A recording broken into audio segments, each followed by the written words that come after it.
거룩하신 주님의 이름으로 여러분께 이 말씀을 드립니다. 시작은 어린이날로부터 좀 시작해 보겠습니다.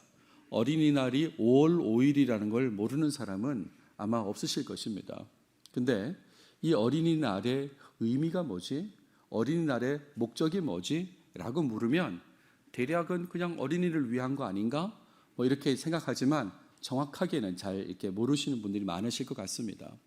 제가 어린이날의 의미가 뭘까, 목적이 뭘까를 찾아보다가 아동복지법 제6조를 찾게 되었습니다. 제6조는 어린이날 및 어린이 주간과 관련된 이 규정인데 이렇게 되어 있습니다. 어린이에 대한 사랑과 보호의 정신을 높임으로써 이렇게 되어 있습니다. 그러니까 어린이날의 의미는 어린이에 대한 사랑과 보호의 정신을 높이기 위한 거죠. 그런 의미가 있습니다. 그러면서 어린이들을 옳고 아름답고 슬기로우며 씩씩하게 자라나도록 하기 위하여, 이게 목적인 거예요. 그죠? 어린이들을 옳고 아름답고 슬기롭고 씩씩하고 그렇게 자라나도록 하기 위해서 매년 5월 5일을 어린이날로 하며 5월 1일부터 5월 7일까지, 오늘이 5월 7일입니다. 5월 7일까지를 어린이 주간으로 한다라고 그렇게 되어 있습니다. 내일이 어버이날인데 오늘이 어린이 주일입니까? 이렇게 묻는 사람도 있지만 이제 5월 첫째 주일이어서 어린이 주일이긴 한데 이 내용도 봐도 어린이 주간이 5월 7일까지라고 그렇게 되어 있죠. 자, 이런 어린이날을 생각하면 개인적으로 두 가지를 먼저 떠오르게 됩니다. 그 첫 번째는 어린이날 노래입니다. 다 아시죠? 날아라 새들아 푸른 하늘을로 시작하는 그 노래입니다. 이 노래의 마무리는 이렇습니다. 5월은 푸르구나 우리들은 잘한다. 오늘은 어린이날 우리들 세상, 이렇게 마무리되는 노래입니다. 아마 다 알고 계실 거라고 여겨집니다. 또 하나 생각나는 것은 어린이날 선물입니다. 선물요. 어린이날 여러분 어떤 선물을 받으셨습니까? 또 지금 어떤 선물을 주고 계십니까? 제가 이 그 선물과 관련해서 기사를 찾아보니까 재밌는 기사를 발견했습니다. 올해 SBS 5월 5일자 기사에 이런 게 있습니다. 증여는 0세부터 어린이날 적금 선물 어떠세요? 이런 제목의 기사입니다. 자녀가 어릴 때부터 증여를 시작해야 효율적으로 증여할 수 있다. 그러니까 어린이날 선물로 적금을 선물해야 된다. 그런 내용입니다. 특별히 증여재산 공제 주기는 10년이라서 일찍 증여할수록 다음 주기도 빨리 돌아온다 라고 했는데 사실은 써놓고도 제가 무슨 말인지는 모르겠습니다. 이게 무슨 말이야? 아무튼 유리하다, 빠를수록 유리하다, 그런 뜻 같은데, 그러니까 증여의 목적으로 적금을 선물해라 어린이날, 그런 내용이었습니다. 세상이 이렇게 바뀐 것 같아요. 아무튼 저는 이 두 가지를 떠올리면서 선물하면 별로 나랑 관계없는 것 같은데 우리들 세상도 마찬가지입니다. 그날이 정말 내 세상처럼 살았나? 라고 생각해 보면 제대로 경험하지 못했다라는 그런 생각을 하게 됩니다. 저한테 선물이나 우리들 세상 같은 이 표현은 TV 속의 이야기인 것입니다. 어린이날이 되면 TV 속에 나오는 화면이 있지 않습니까? 놀이동산의 그 장면, 놀이공원의 장면과 청와대 아이들이 간 장면들이 나오지 않습니까? 누가 어떤 아이들이 저기 가나? 그런 생각하면서 TV 속의 이 상황으로 그냥 봤던 그런 기억이 있습니다. 이런 세상의 어린이날과 교회의 어린이 주일은 어떤 차이가 있을까요? 어린이날이 있고 또 교회는 어린이 주일로 지키는데 이 둘의 차이가 뭘까요? 만약에 차이가 없다면 어린이날과 별개로 굳이 어린이 주일을 지켜야 될 이유는 없어 보이지 않습니까? 어린이날이 있고 그런데 굳이 교회에서 어린이 주일을 또 왜 지키나 이런 생각이 들지 않습니까? 이거에 대해서 여러분 어린이 주일이라고 하는 이 이름을 한번 잘 살펴보시기 바랍니다. 어린이 주일이라는 말은 어린이라는 말과 주님의 날이라는 말이 합쳐진 것입니다. 어린이와 주님의 날이 합쳐진 말이에요. 그러니까 어린이 주일은 어떤 말이냐면 어린이를 통해서 하나님을 생각하는 날이다라는 그런 의미입니다.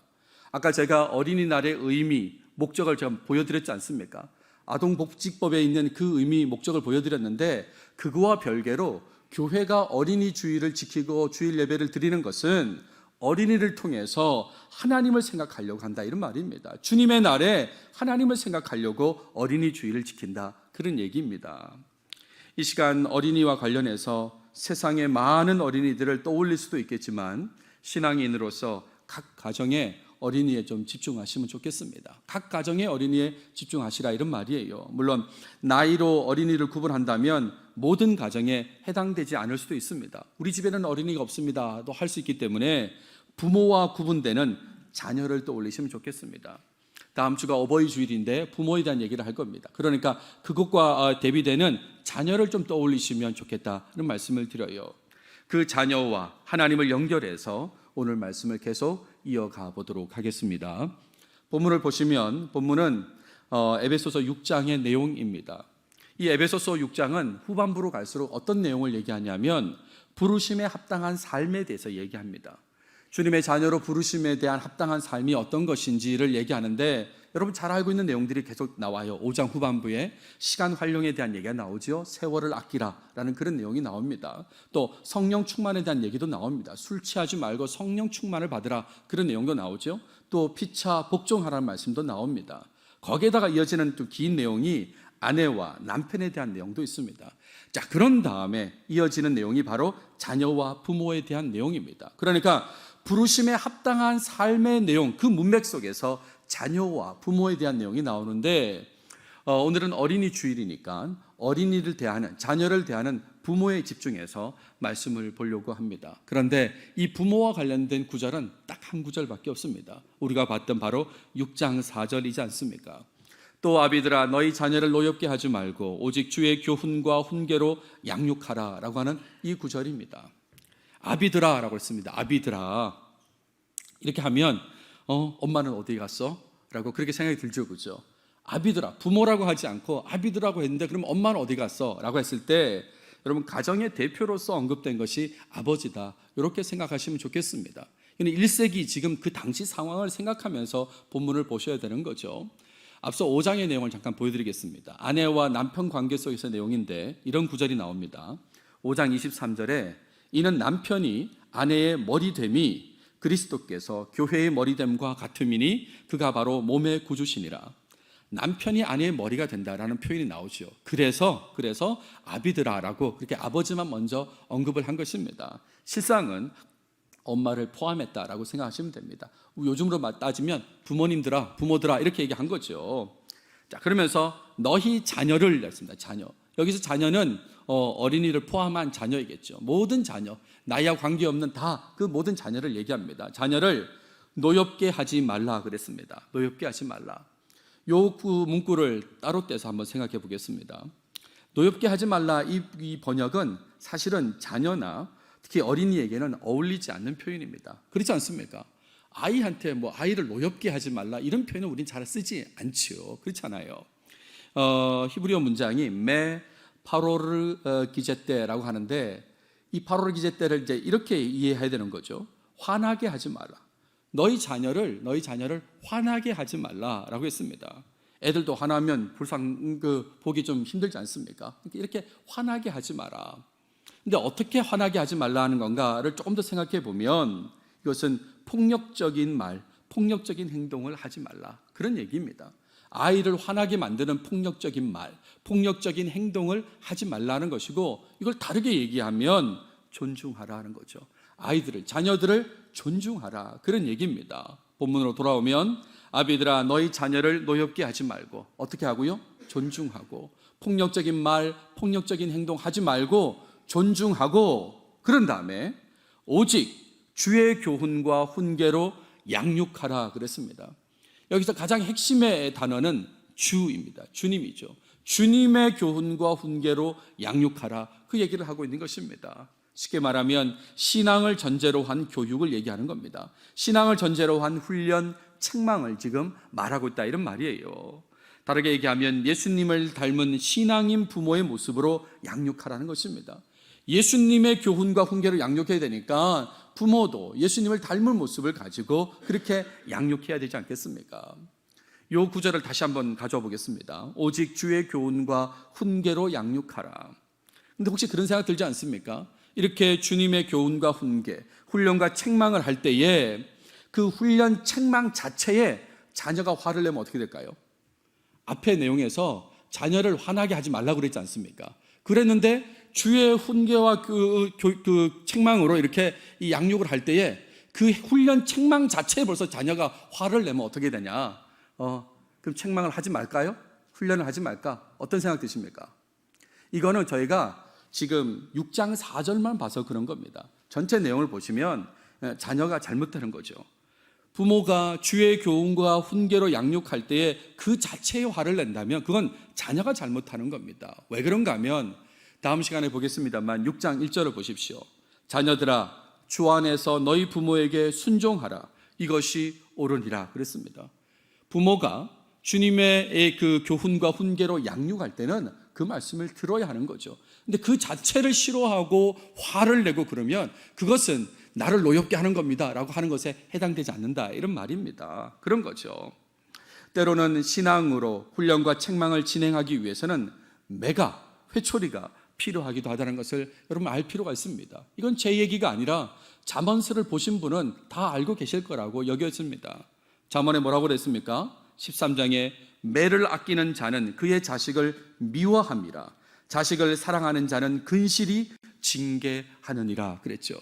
그러니까 신앙으로 양육하기 위해서 교훈과 훈계, 주님의 그 말씀으로 훈련하고 책망하기 위해서는 때로는 매가 필요하다 그랬습니다.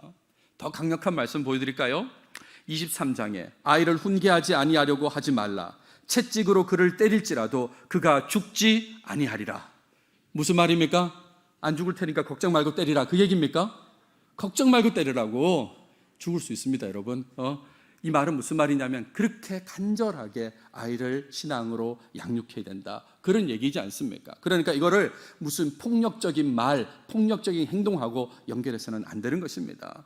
여기서 말하는 것은 진심으로 자녀가 바른 신앙으로 살아가기를 바라는 마음으로 양육해야 된다. 그냥 세상적인 폭력적인 말, 어떤 행동은 하지 않아야 되겠지요. 하지만 신앙으로 양육하기 위한 그 노력은 최선을 다해서 해야 된다, 그 얘기를 지금 하고 있는 것입니다. 한마디로 신앙을 가진 부모는 자녀를 신앙 안에서 잘 양육해야 된다, 그게 오늘의 결론인 것입니다. 신앙과 관계없는, 신앙과 때로는 배치되는 그런 일로 폭력적인 언어, 폭력적인 행동을 나타내서는 안 된다, 이런 말입니다. 신앙과 관계없는, 자녀하고 얘기할 때 그렇게 이걸로 가지고 자녀를 화나게 해서는 안 된다, 이런 말이에요.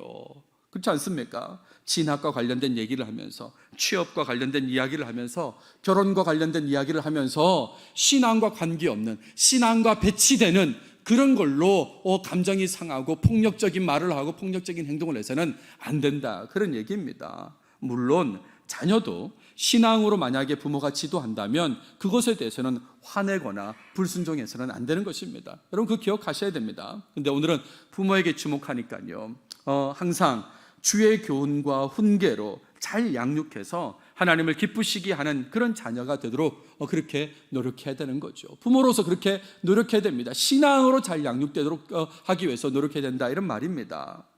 이 간단한 내용이 잘 지켜지지 않으니까, 그러니까 어쩌면 해마다 우리에게 어린이 주일이 돌아온다고 그렇게 생각해야 될 것입니다. 물론 가정의 불화라고 하는 것이 부모만의 문제는 아닐 것입니다. 부모만 문제가 되어서 불화가 있는 건 아닐 거예요. 다만 어린이 주일이니까 자녀를 둔 부모를 향한 말씀에 주목해 보시면 좋겠습니다. 근데 여러분, 우리가 솔직히 얘기해야 되는데 신앙 안에서 양육하는 것이 쉬운 일이 아닌 것은 분명하지 않습니까? 신앙 안에서 자녀를 양육한다는 게 숫자와 관계없이요, 자녀의 숫자와 관계없이 양육한다는 게 정말 어렵다는 것은 우리가 인정을 해야 되는 것입니다. 신앙 안에서 양육을 잘 하기 위해서, 에베소서 6장 4절의 말씀을 잘 실천하기 위해서 필요한 것은 자녀에 대한 마음을 바르게 하는 것, 이 말씀을 좀 강조하고 싶습니다. 어떻게 하면 잘할 수 있을까? 이 어려운 일을 어떻게 하면 잘할 수 있을까 했을 때 그것은 자녀에 대한 마음을 좀 바르게 가지셔야 된다, 그 말씀을 드려요. 어떤 마음인가 하면 그것은 하나님께서 자녀를 나에게 맡겨주셨다라고 하는 그 마음인 것입니다. 이 마음이 있어야 되는 거예요. 바꿔 얘기하면 자녀의 주인은 하나님이시라는 그런 마음을 가지고 자녀를 대하고 자녀를 양육해야 되는 것입니다. 내가 낳은 자녀이지만 이 자녀는 원래 하나님이 주인이시다라고 그렇게 생각해야 된다, 이런 말입니다. 이 마음을 가질 때에 자녀를 화나게 하지 않고 신앙 안에서 양육할 수 있는 것입니다. 함부로 폭력적인 말, 폭력적인 행동을 하지 않게 되고 신앙 안에서 신앙으로 양육하려고 노력하게 된다, 이런 말입니다.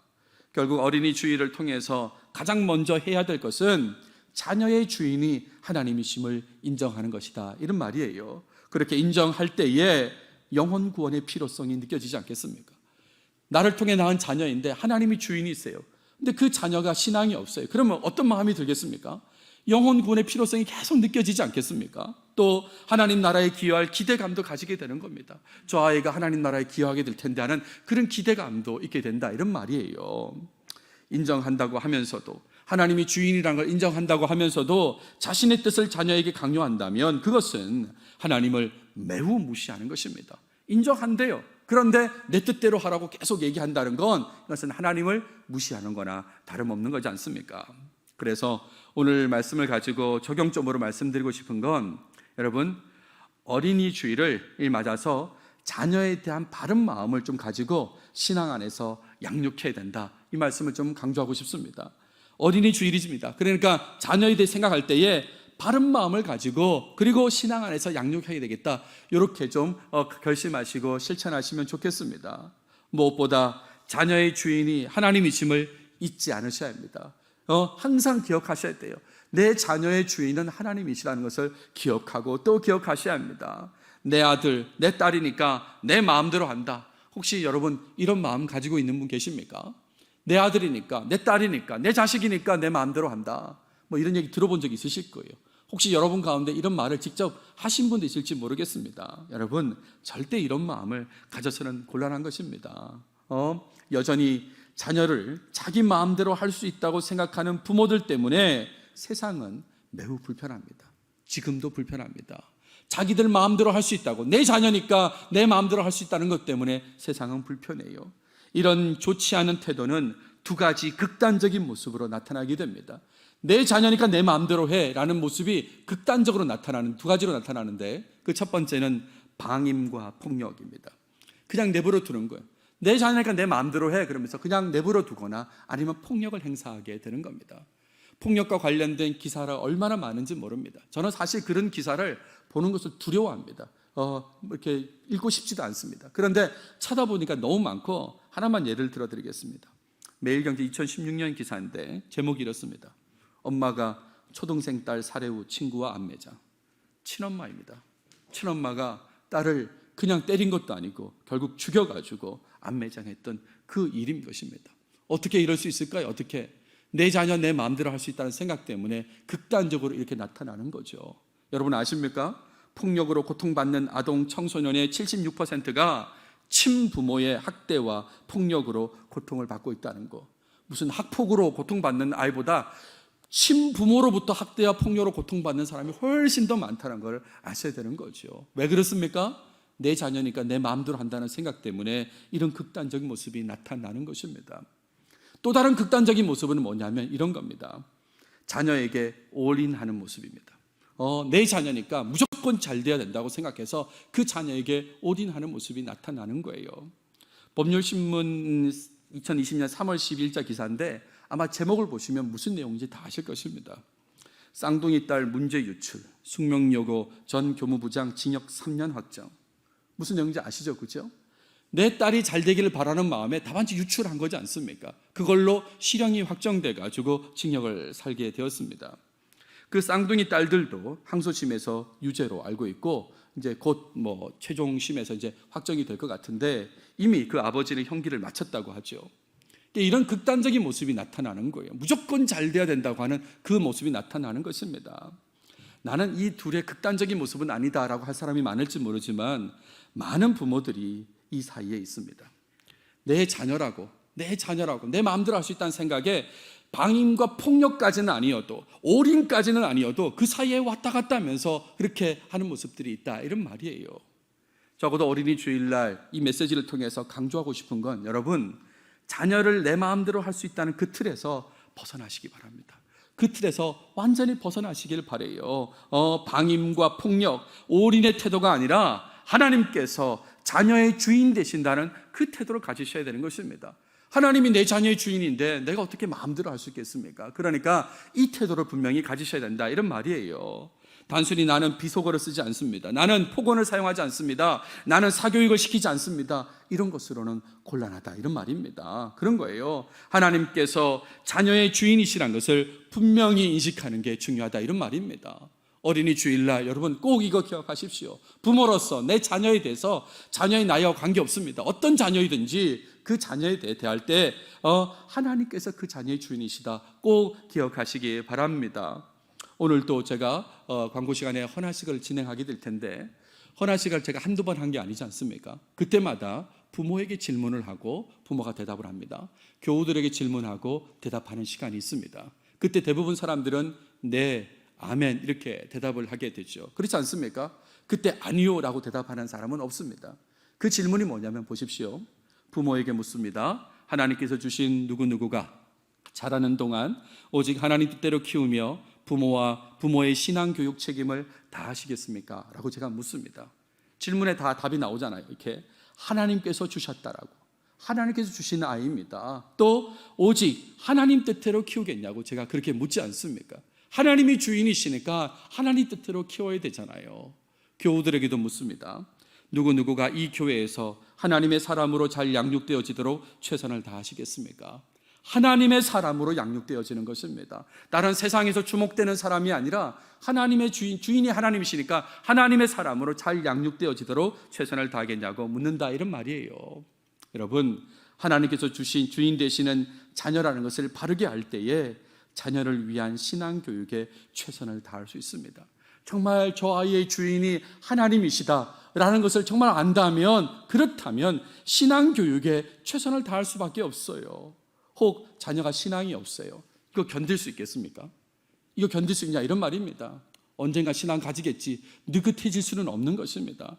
여러 가지 답답함이 있지만 그래도 조급한 마음이 생기겠죠. 신앙이 없는 자녀, 하나님이 주인이신데 자녀가 신앙이 없어요. 어떻게 그걸 가만히 보고만 있냐, 이런 말입니다. 세상에 어떤 것을 가졌다고 해도 신앙이 없으면 무슨 소용이 있습니까? 세상에 어떤 자랑이 무슨 소용이 있냐, 이런 말이에요. 신앙이 없는데. 그러니까 하나님이 주인 되신다는 걸 안다면 신앙이 없는 자녀는 견딜 수 없는 상황이 되는 거죠. 오직 주의 교훈과 훈계로 양육하라 그랬습니다. 주의 교훈과 예수님의 그 말씀으로 양육하라고요. 삶을 걸고서라도 신앙으로 양육하려고 해야 되는 거죠. 예수 믿게 만들어서 신앙 안에서 살아가도록 그렇게 양육하려고 최선을 다해야 된다, 이런 말입니다. 감히 제가 삶을 걸고서라도 그랬잖아요. 이겁니다. 하나님이 주인 되시는데 우리가 느긋해질 수 있냐, 이런 말입니다. 여러분, 자녀의 주인이 하나님이시라는 것에 대해 느슨한 마음을 가지는 건 정말 곤란합니다. 알고 있어. 자녀의 주인이 하나님이라는 걸 알고 있어. 하지만 실제 삶엔 적용되지 않는 그런 느긋한 마음을 가진다는 건 정말 곤란한 거예요. 제가 한 예를 가져와 보겠습니다. 여러분 잘 알고 있는 사건인데 이렇게 표현해 보겠어요. 양천구 입양아 학대 사망 사건, 2020년 10월입니다. 기억나십니까? 양부, 양모 모두 목회자 자녀입니다. 둘 다 목회자의 딸, 목회자의 아들이었습니다. 게다가 기독교 대학을 졸업했고 기독교 직장, 기독교 방송국에서 둘 다 일했던 사람입니다. 그러니까 이 말은 그 둘이 에베소서 6장 4절 말씀을 모른다 할 수는 없는 거죠. 어쩌면 어린이 주일도 의미를 잘 알았을지도 모르겠습니다. 근데 결과는 어떻습니까? 아이를 죽게 만들었습니다. 그리고 전 국민의 분노를 자아냈죠. 대법원 확정 판결을 받았습니다. 양모는 35년형을 받았습니다. 양부는 징역 5년형을 받았습니다. 처음에는 무기징역이었습니다. 근데 조금 감형돼서 징역 35년이 받았는데, 그냥 내 자녀의 부모가 주인이 하나님이시다 그냥 알고만 있는 것은 곤란합니다. 그런 느슨한 마음은 곤란하다, 이런 말이에요. 진짜 내 자녀의 부모가 주인이 하나님이시다라는 것을 아시고 그거에 맞게 신앙 양육을 하셔야 된다, 이런 말이에요. 어린이날을 지날 때에 생각나는 사람이 있습니다. 한번 제가 소개한 적이 있는데 다시 한번 생각나서 소개해 보겠습니다. 김도현 중령입니다. 그전에는 소령이었는데 나라법이 바뀌어서 중령으로 추서되었습니다. 블랙 이글스 조종사였죠. 고등학교 친구입니다. 아주 친한 친구는 아니지만 우리 고등학교가 10반이었거든요. 인문계 4반, 자연계 6반인데 제가 인문계였고 이 친구도 인문계였습니다. 그러니까 자주 마주치는 친구이죠. 공군사관학교를 갔고 임관해서 이렇게 이제 그 전투기를 모는 파일럿이 됐습니다. 2006년 어린이날 공군 에어쇼가 있었습니다. 어린이날 행사입니다. 블랙 이글스가 이제 에어쇼를 보여주는데 기체 고장이 났습니다. 관람객이 드문 그곳으로 추락해서 대형 참사를 맞고 순직했습니다. 이 말은 기체가 이상이 있으면 조종사는 탈출을 해야 되지 않습니까? 근데 탈출하면 비행기가 관람객 쪽으로 가니까 그러니까 어떻게 됩니까? 대형 사고가 나잖아요. 그러니까 혼자 그 짐을 지고 그렇게 그냥 순직을 하게 된 거죠. 기사에 따르면 끝까지 레버를 놓지 않았다. 방향을 이렇게 그쪽으로 가지 않도록 했다. 그런 기사가 봤습니다. 여러 가지 생각을 하게 했습니다. 그 친구도 탈출 생각을 했을 텐데 그날이 결혼 기념일이더라고요. 와이프 생각도 했을 텐데 아들 둘, 그 당시 3살, 2살 또 생각했을 텐데 근데 선택은 본인이 순직하는 걸로 선택을 했습니다. 제가 무슨 얘기하냐면 예수님을 믿지 않는 사람도 남을 위해, 자녀를 위해 어떤 길이 귀한 일인지는 다 알고 있습니다. 만약에 본인이 살고 많은 사람들이 사상자가 났다면 어떻게 됐을까요? 아마 여러 가지 생각을 했겠죠. 남을 위해서, 자녀를 위해서 어떤 길이 귀한 길인지를 다 알고 있고 그 어려운 길이지만 그 길을 걷는 모습을 보였던 것입니다. 여러분, 하나님을 믿고 사는 신앙인으로서 자녀를 위해서 어떤 길을 가시겠습니까? 어떤 길을 가시겠습니까? 신앙이 아닌 다른 것에 관심이 있으시다면 좀 멈추시기 바랍니다. 신앙이 아닌 다른 것에 관심이 있다면 좀 멈춰 주십시오. 오늘 말씀을 마무리하려고 하는데요. 여러분 모두가 하나님의 사람으로서 자녀를 위해 신앙 안에서 가장 귀한 길을 걸어가시길 바랍니다. 이 선택을 하시길 바라요. 하나님께서 자녀의 주인 되심을 무엇보다 꼭 기억하시며 살아가시기 바랍니다. 그래서 그 자녀가 하나님을 제대로 신앙하도록 신앙 안에서 양육하시는 여러분들이 되시면 좋겠습니다. 여러분, 다른 어떤 것보다도 이것에 우선순위를 두고 살아가시는 여러분 모든 가정, 모든 부모님이 다 되시길 바랍니다. 기도하겠습니다. 하나님 감사합니다. 어린이 주일을 맞이해서 에베소서 말씀을 통해서 자녀 양육에 대한 말씀을 주셔서 감사합니다. 이 땅을 살아가는 부모로서 자녀에 대해 생각할 때에 하나님께서 그 자녀의 주인 되심을 분명히 인식하며 살게 해 주시옵소서. 내 자녀라고 내 마음대로 할 수 있다는 생각 벗어버리게 하시고 온전히 하나님이 주인 되심을 인식하며 신앙 안에서 제대로 양육하려고 최선을 다해서 노력하는 모습이 우리 모습이 되게 해 주시옵소서. 안타깝게도 아직까지도 신앙을 가지지 않은 자녀가 있다면, 또 신앙이 있다고는 하지만 성실하게 신앙생활하지 않는 자녀가 있다면 정말 안타까운 마음으로 하나님이 주인 되시기에 최선을 다해서 맡겨주신 자녀에 대해 신앙으로 양육하려고 노력하고 또 노력하는 모습이 우리의 모습이 되게 해 주시옵소서. 그래서 아버지 하나님, 2023년 5월 이 가정의 달이 어느 달보다도 행복한 달이 되게 도와주시옵소서. 이 모든 말씀 예수님의 이름으로 기도드렸습니다. 아멘.